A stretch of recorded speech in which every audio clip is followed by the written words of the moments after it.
ஓகேவா? வணக்கம் சப்ஸ்கிரைபர்ஸ். இன்னைக்கு வந்து நம்மளோட உஷா நாயர் இணைஞ்சிருக்காங்க. அவங்க டிஎஸ்பி மியூச்சுவல் ஃபண்டினுடைய ஆல் இந்தியா சேல்ஸ் ஹெட்டா இருக்காங்க. Plus in addition to that head of strategic அலையன்ஸாகவும் இருக்காங்க. 2019 டிஎஸ்பி மியூச்சுவல் ஃபண்ட்ல இருக்காங்க. லாஸ்ட் மோர் தென் 6 இயர்ஸ் இருக்காங்க. இதுக்கு முன்னால ICC mutual fund, Birla mutual fund, IDFC, axis mutual fund, அங்கே எல்லாம் பல்வேறு பதவிகளில் பணியாற்றி இருக்காங்க. அண்ட் அவங்க MBA in Finance and Financial Management Services from SPJ IMR, SP Jain Institute of Management மும்பைல. இன் அடிஷன் டு தட் நம்ம சென்னையில ஐஐடி மெட்ராஸ்ல மாஸ்டர்ஸ் இன் மேத்தமெட்டிக்ஸ் பண்ணியிருக்காங்க. So is passionate about seminar, storytelling, financial இண்டஸ்ட்ரியில I know her for long time. இன்னைக்கு நம்மளோட இணைஞ்சிருக்கிறது இருக்கா அப்படின்னு வந்து பாத்தீங்கன்னா, அவங்க வந்து ஒரு சில்வர் ஃபண்டு என்எஃப்ஓ வந்திருக்காங்க. அப்போ வந்து நான் அவங்களுடைய ப்ரெசன்டேஷனை பார்த்துக்கிட்டு இருந்தேன். இப்போ பார்த்துக்கிட்டு இருக்கையில வந்து silver has lot of potential to appreciate அப்படிங்கிற மாதிரி எனக்கு தோணுச்சு அவங்க ப்ரெசன்டேஷனை பார்க்கவும். So that's when I invited her to join us now for this session.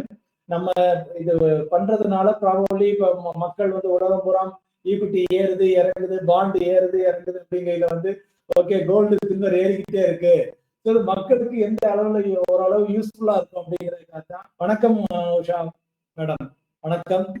வணக்கம் சார். வணக்கம். வணக்கம். ஸோ இன்னைக்கு நம்ம வெள்ளியை பத்தி தான் முழுக்க டிஸ்கஸ் பண்ண போறோம். Whatever 10-15 minutes of your time.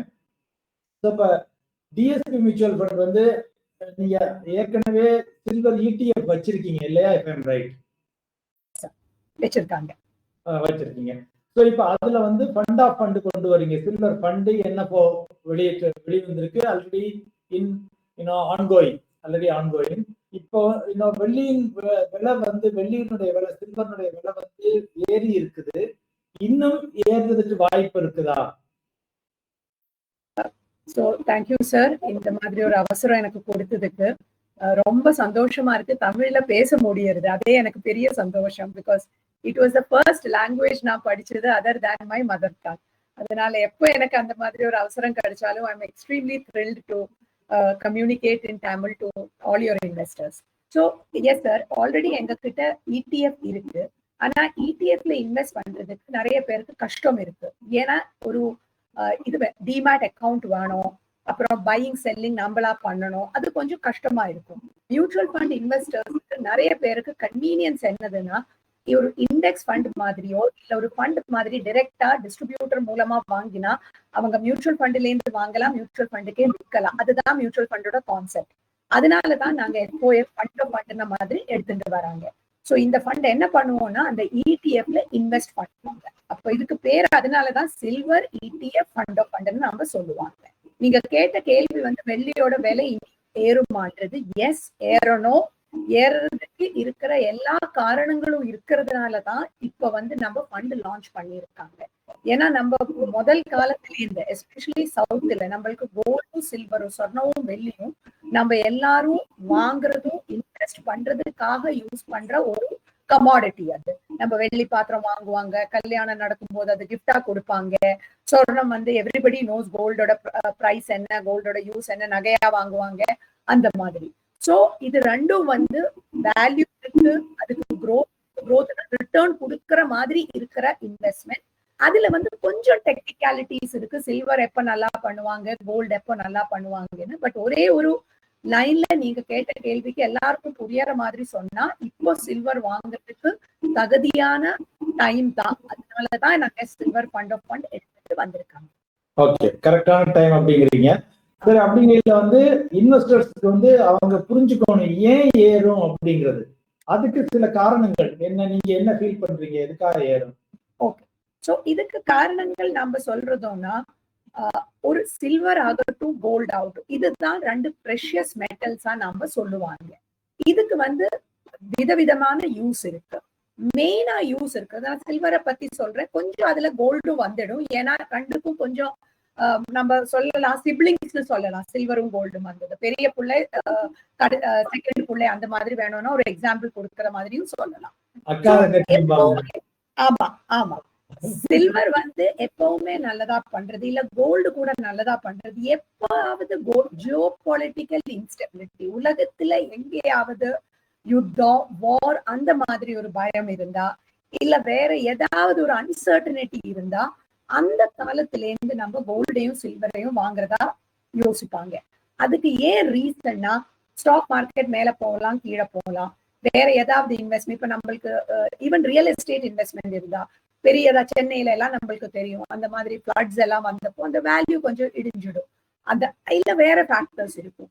அப்போ எப்ப ஏதாவது ப்ராப்ளம் உலகத்துல இருக்கோ, எந்த மாதிரி இருந்தாலும் கோல்ட் அண்ட் சில்வர் எங்க கையில இருக்குன்னா அதோட வேல்யூ இடிய மாட்டாங்க, அதோட வேல்யூ குறைய மாட்டாங்க. இது ஒரு விசுவாசம் இருக்கிறதுனாலதான் it is set that uncertain டைம்ல போய் நம்ம சில்வர் ஆர் கோல்ட வாங்கணும்னு சொல்லுவாங்க. இதுக்கு ஒரு better way of saying is inflation adjusted. இன்ஃபிளேஷன்னா அந்த பெருமை இது சொல்லுவாங்க இல்லையா, எஸ், அது வந்து வர டைம்ல கூட, அது எப்ப வருவாங்க, வார் இருந்தா இல்ல ஏதாவது ஒரு கலாமிட்டி இருந்தா, சப்ளை கம்மி ஆயிடும், டிமாண்ட் மேல போயிடும், அப்பதான் இன்ஃபிளேஷன் வருவாங்க. அந்த டைம்லயும் gold and silver is hedge against inflation சொல்லுவாங்க. இப்போ நம்ம இருக்கிற டைம்ல பாத்தீங்கன்னா ட்ரம்போட டாரிஃப் வார், எல்லா நாட்டிலையும் விதவிதமான வார்ஸ் நடக்குது. அந்த ரஷ்யா யுக்ரைன் நடந்துட்டு இருக்காங்க, இஸ்ரேல் ஹமாஸ் நடந்துட்டு இருக்காங்க. நம்மளுக்கும் இப்ப வந்து ஒரு பெரிய ஜியோ பொலிட்டிக்கல் ரிஸ்க் காஷ்மீர்ல நடந்துடுச்சு. இந்த டைம்ல எல்லாம் கோல்ட் அண்ட் சில்வர் வந்து எப்பவுமே நிறைய பேர் இன்வெஸ்ட்மெண்ட் டிமாண்ட் கேட்பாங்க. அது கேட்கும் போது அந்த கமாடிட்டியோட விலை ஜாஸ்தி ஆயிடும். அதுக்கு ரீசன் இருக்கு, அதுவும் நான் சொல்றேன். அப்புறம் சில்வரை பத்தி ஒரு பெரிய விஷயம் என்னன்னா இண்டஸ்ட்ரியல் டிமாண்ட். கோல்டு வந்து நிறைய டிமாண்ட் இருக்கு, ஜுவல்லரி ஆகும், இன்வெஸ்ட்மெண்ட் ஆகும் இருப்பாங்க. அதுக்கு இண்டஸ்ட்ரியல் யூசஸ் ரொம்ப கம்மியா இருக்கு. ஏன்னா சில்வருக்கு வந்து பயங்கரமா இண்டஸ்ட்ரியல் யூஸ் ஜாஸ்தியா இருக்கு. ஆக்சுவலி சில்வர்ல ஜுவல்லரி டிமாண்ட் கம்மியா தான் இருக்கும். நம்ம இந்த மாதிரி சில்வர் வேர் வாங்குறத தவிர வாங்கி நகையா சில்வர் போட்டுக்கிறது ரொம்ப கம்மி. அப்ப ஜுவல்லரி யூஸ் வந்து சில்வர் கம்மி, பட் அதை விட ரொம்ப ஜாஸ்தி அதுக்கு இண்டஸ்ட்ரியல் டிமாண்ட் இருக்கு. அண்ட் கொஞ்சம் வருஷமா இண்டஸ்ட்ரியல் ஏறிட்டே இருக்கு. நிறைய யூஸ் இருக்கு, மெடிக்கல் சயின்ஸ்ல சில்வருக்கு யூஸ் இருக்கு. அப்ப சில்வரை யூஸ் பண்ணி நம்ம பண்ற இண்டஸ்ட்ரீஸோட இது ஏறிட்டே இருக்கு. இதுல பிரச்சனை என்னன்னா, இது ரெண்டும் கோல்டா சில்வரா நம்ம எடுத்து பார்த்தேன்னா இது வந்து மைனில இருந்து ப்ரொடியூஸ் பண்றது. அது வந்து நான் வந்து இப்போ நம்ம வீட்டுல சமைக்கிற மாதிரி சில்வரை மைன் பண்ண முடியாது, கோல்டையும் மைன் பண்ண முடியாது. அது வந்து ரொம்ப பெரிய காஸ்ட் இருக்கு, மைன் ஐடென்டிஃபை பண்ணணும், அதுக்கு ஏத்த மாதிரி மெஷினரி வேணும். ஸோ சில்வர் ப்ரொடக்ஷன் வந்து ஒரு ஸ்டெடி நம்பரா தான் போயிட்டு இருக்கு போன 10-15 வருஷமா. இப்போ இமேஜின் பண்ணிக்கோங்களேன், நான் 100 கிராம் சில்வர் ப்ரொடியூஸ் பண்றேன் இருக்கிற மைன்ஸ்ல இருந்தும். அப்புறம் நம்ம சில்வருக்கு ஒரு இன்னொரு பெரிய விஷயம் என்னன்னா, இப்ப நான் வெள்ளி பாத்திரம் வாங்கணும்னா கையில இருக்கிற காயின்ஸ், கால்ல போடுற பாயல், பாதசரம், இல்ல ஏதாவது கொஞ்சம் சின்னதா அது இது இருந்தா அதெல்லாம் கொடுத்துட்டு ஜுவல்லரி ஷாப்ல போய் எக்ஸ்சேஞ்ச் பண்ணி வாங்குவாங்க. அந்த சில்வரையும் அவங்க ரீசைக்கிள் பண்ணுவாங்க. அப்ப சில்வர்ல வந்து 2 தரத்துல ப்ரொடியூஸ் பண்ணுவாங்க. மைன்ஸ்ல இருந்து எடுக்கிறதும் இருக்கு, ரீசைக்கிள் பண்ணி பண்றதும் இருக்கு. இது ரெண்டும் சேர்த்தா ஒரு கான்ஸ்டன்ட் நம்பர் தான், 100 கிராம் தான் ப்ரொடியூஸ் பண்றாங்க ஃபார் எக்ஸாம்பிள். ஆனா டிமாண்ட் வந்து 10 வருஷம் முன்னாடி 100 இருந்தது, இப்ப 120 ஆச்சு. ஸோ 120 வேணும் ஒரு வருஷத்துல, ஆனா 100 தான் ப்ரொடியூஸ் பண்றாங்க. அப்ப அந்த 20% கேப் இருக்கு. இந்த 20% கேப் இருக்கும்போது விலை ஏறதான் செய்யும். அதுக்கு மேல இந்த மாதிரி சிச்சுவேஷன் நம்ம ஜாஸ்தி அன்சர்டனிட்டிஸ் இருக்கும்போது இன்னும் டிமாண்ட் இருக்கு. ஸோ இண்டஸ்ட்ரியல் டிமாண்டும் ஏறது, அன்சர்டனியை பொறுத்த டிமாண்டும் ஏறது. ஆனா ப்ரொடக்ஷன்ல வந்து சேஞ்சும் வர்றது இல்லை. அதனாலதான் இப்ப நம்ம சொல்றாங்க சில்வருக்கு ரொம்ப நல்ல time. Very good, very good. நான் அதாவது 2 இது கரெக்டா தெரியும். ஒண்ணு வந்து சப்ளை டிமாண்ட். ஸோ டிமாண்ட் அதிகமா இருக்கு, சப்ளை கம்மியா இருக்கு, 20% கேப் இருக்கு இங்க வேர்ல்ட் ஓவர் நம்ம எடுத்துக்கணும்னா. செகண்ட் வந்து 20% is a correct number sir. 100 120 example கொடுத்தாலும் அந்த 20% இருக்கிறது ஒரு கரெக்ட் நம்பர் தான். Correct number. பிளஸ் நிலையற்ற தன்மை, நிச்சயமற்ற தன்மை உலகம் பூரா இருக்குது. ஸோ அந்த ட்ரேட் வார் நீங்க சொல்ற மாதிரி அதர் வார்ஸ் இதெல்லாம் போயிட்டு இருக்கிறதுக்கு கோல்டு ஏறுற மாதிரி இதுவும் சேர்ந்து ஏறுது, இன்னும் ஏறவும் வாய்ப்பு இருக்குது. இதுல ஒரே ஒரு இது நான் உங்களுடைய பிரசன்டேஷன்ல பார்த்தது என்னன்னா, சொன்னீங்கன்னா there is one thing called வெள்ளி தங்கம் ரேஷியோ, சில்வர் கோல்டு ரேஷியோன்னு ஒன்று சொல்றீங்க. சில்வர் கோல்டு ரேஷியோ வந்து டெஃபினட்டா அதை பார்க்கையில வந்து கோல்டை விட சில்வர் வந்து இப்ப விலை மலிவாக காணப்படுகிறது, விலை குறைவாக காணப்படுது, சீப்பா இருக்கு கம்பேரிட்டிவ்லி கோல்டை கம்பேர் பண்ணல. கோல்டு ஏறின அளவு இது ஏறி, அதை பத்தி கொஞ்சம் சொல்லுங்க. அது சொல்றேன் சார். இது வந்து இதுதான் கொஞ்சம் டெக்னிக்கலா நீங்க கேட்டது ரொம்ப கரெக்டா கேட்டீங்க. அதுவும் நம்ம இன்வெஸ்டர்ஸ் புரிஞ்சுக்கணும். ஸோ சில்வர் பிரைஸும் கோல்டு பிரைஸும் எடுத்துட்டு அதோட ரேஷியோ நம்ம கால்குலேட் பண்ணுவாங்க. அதாவது ஒரு அவுன்ஸ் கோல்டு, அவுன்ஸ்ல தானே நம்ம இன்டர்நேஷனல் பிரைசஸ் தான் சொல்லுவாங்க. இப்ப நம்ம வந்து இன்வெஸ்ட் பண்ணும் போது நம்ம இந்தியன் ருப்பி கணக்குல சொல்லுவாங்க. 10 கிராம் தங்கத்துக்கு இத்தனை, 10 கிராம் சில்வருக்கு இத்தனை, அந்த மாதிரி சொல்லுவாங்க. ஆனா ஒரு இன்டர்நேஷனல் ஸ்டாண்டர்ட்ல ஒரு கமாடிட்டியை பத்தி பேசும்போது அது எப்பவுமே அவுன்ஸ்ல கால்குலேட் பண்ணுவாங்க, அது டாலர்ல தான் பேசுவாங்க. சோ ஒரு அவுன்ஸ்னா 31 கிராமுக்கு கிட்டத்தட்ட வந்துடும். சோ 1 ounce ஆஃப் கோல்டுனா 31 கிராம்ஸ், 1 ounce ஆஃப் சில்வர்னா கூட 31 கிராம்ஸ் தான் வந்துடும். அண்ட் ஒரு அவுன்ஸோட கோல்டோட பிரைஸ் தான் சொல்லுவாங்க $3000 இருக்கு, $2500, $1000 அந்த மாதிரி. அதே மாதிரி சில்வருக்கும் பிரைஸ் இருக்கு. இந்த ரெண்டத்தையும் ரேஷியோ எடுத்துடுவாங்க. சோ சிம்பிளா புரிய வைக்கிறதுக்கு நான் சொல்றேன், இப்போ ஒரு அவுன்ஸ் கோல்டோட விலை வந்து 100ன்னு வச்சுக்கோங்க, 100 rupees சும்மா ஒரு எக்ஸாம்பிளுக்கு சொல்றாங்க. ஒரு அவுன்ஸ் சில்வரோட விலை வந்து 80னா நம்ம 100 divided by 80ன்னு பண்ணுவாங்க, அந்த ஒரு நம்பர் வந்துடுவாங்க. இந்த ரேஷியோக்கு தான் சொல்றாங்க கோல்டு சில்வர் ரேஷியோ. இந்த ரேஷியோ வந்து ரொம்ப கீழே இருந்துருச்சுன்னா, அதாவது சில்வரோட பிரைஸ் கம்மியா இருந்து கோல்டோட பிரைஸ் ஜாஸ்தியா இருக்கும் போதுதான் அந்த ரேஷியோ வந்து பயங்கரமா மேல போயிடும். அந்த சில்வரோட பிரைஸ் ஜாஸ்தி ஆயிடுச்சுன்னா டினாமினேட்டர் தானே, அப்ப அந்த ரேஷியோ கம்மியா வந்துடும். எப்பப்போ அந்த ரேஷியோ ரொம்ப ஜாஸ்தியா இருக்கிறதோ அதுக்கு ஒரு ரேஞ்ச் இருக்கு. அப்ப வந்து நம்ம புரிஞ்சுக்கணும் சில்வரோட விலை ஏறல, ஆனா கோல்டோட விலை ரொம்ப ஏறி இருக்கு. இப்போ அந்த ரேஷியோ மேலதான் இருக்கு. அதனால கொஞ்சம் வருஷமா கொஞ்சம் மாசங்களா தங்கத்தோட பிரைஸ் வந்து ரொம்ப மேல போயிருக்கு, அதுக்கு ஏத்த மாதிரி சில்வரோட பிரைஸ் போகல.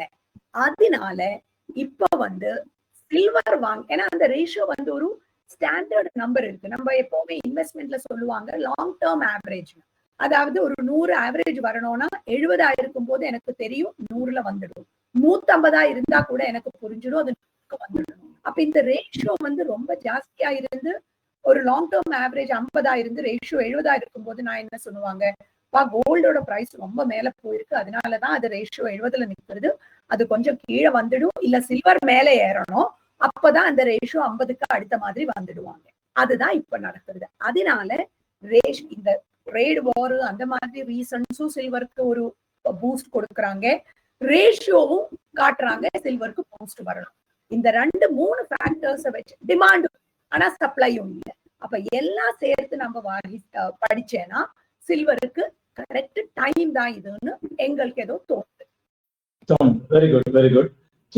இப்ப வந்து நீங்க வந்து பாத்தீங்கன்னா வெள்ளி விலை இப்ப ஏற்கனவே இருந்ததை விட சில்வர் ரேட் வந்து இப்ப ஏறிடுச்சு. கிலோ 1,10,000 அது மாதிரி ஆயிடுச்சு. ஸோ இப்போ மக்கள் வந்து நம்ம எதிர்பார்க்கறது வந்து இதை விடவும் நம்ம இன்க்ரீஸ் ஆகிட்டு போகும் அப்படின்னு இல்லையா? இங்க இருந்து ப்ராபபிளி நம்ம இந்த 3 ஃபேக்டர்ஸ் நம்ம சொன்னோம் இல்லையா, 3 காரணங்கள்.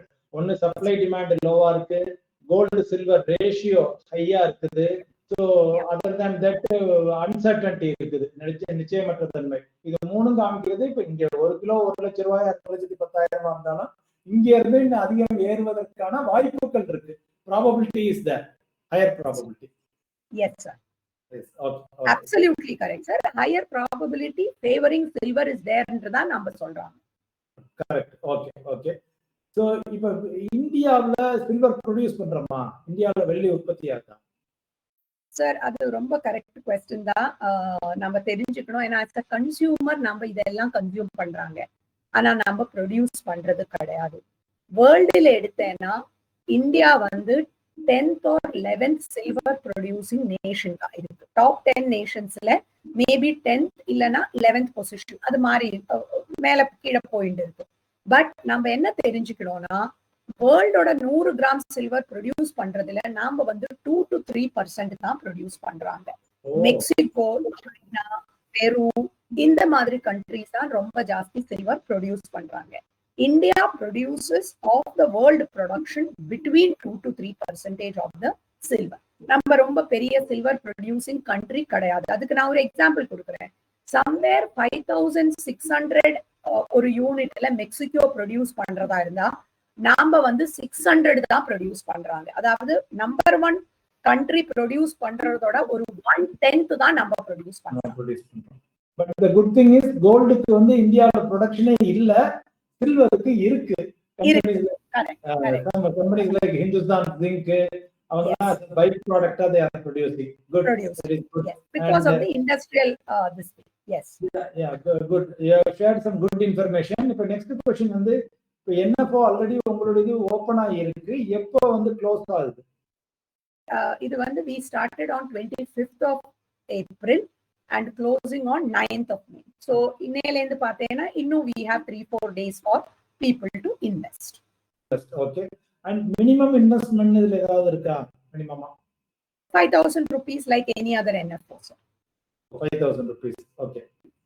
So good. நான் எதுக்கு உங்க வாயிலே கேட்க விரும்பினேன் அப்படின்னா, probably say like the thing is right now ஈக்விட்டில போடலாமா, பாண்ட்ல போடலாமா, கோல்டு இவ்வளவு ஏறிடுச்சு அப்படின்னு மக்கள் சொல்லிக்கிட்டு இருக்கையில, okay there is another option. எல்லா பணத்தையும் மட்டும் போட போறது இல்ல. ஒரு 100 ரூபா வச்சிருந்தீங்கன்னா ஒரு 5 ரூபா போடலாம், 1 லட்சம் ரூபா வச்சிருந்தீங்கன்னா ஒரு 5,000 ரூபாய் போடலாம். some percentage allocation definitely people can consider for silver, although அதனுடைய volatility high, அதனுடைய ஏற்ற இறக்கம் கோல்டை விட அதிகமா இருக்கும். but still it is a worthy asset class. The good thing is fund houses like you எல்லாருமே சில்வர் ஃபண்டை கொண்டு வந்திருக்கீங்க. ஸோ மக்கள் வந்து இன்னைக்கு போய் நான் பாரா வாங்கி முதலீடு பண்ணணுங்கிற கட்டாயம் கிடையாது. And with very trustworthy fund ஹவுசஸோட தாராளமா இப்போ முதலீடு பண்ணலாம். எவ்வளவு வேணாலும் 1 கிலோ 5 கிலோ 10 கிலோ எவ்வளவு வேணாலும் மக்கள் பண்ணலாம். Thank you very much. Thank you, madam. Thank you for participating in this show. Thank you. I sincerely hope எல்லாருக்கும் யூஸ்ஃபுல்லா இருக்கும். அண்ட் ரிக்வெஸ்டிங் எவ்ரிபடி ஒரு சின்ன அமௌண்ட் கூட நீங்க லைக் சார் செட் இன்வெஸ்ட் பண்ணிட்டு you can take an exposure to this asset class. Thank you.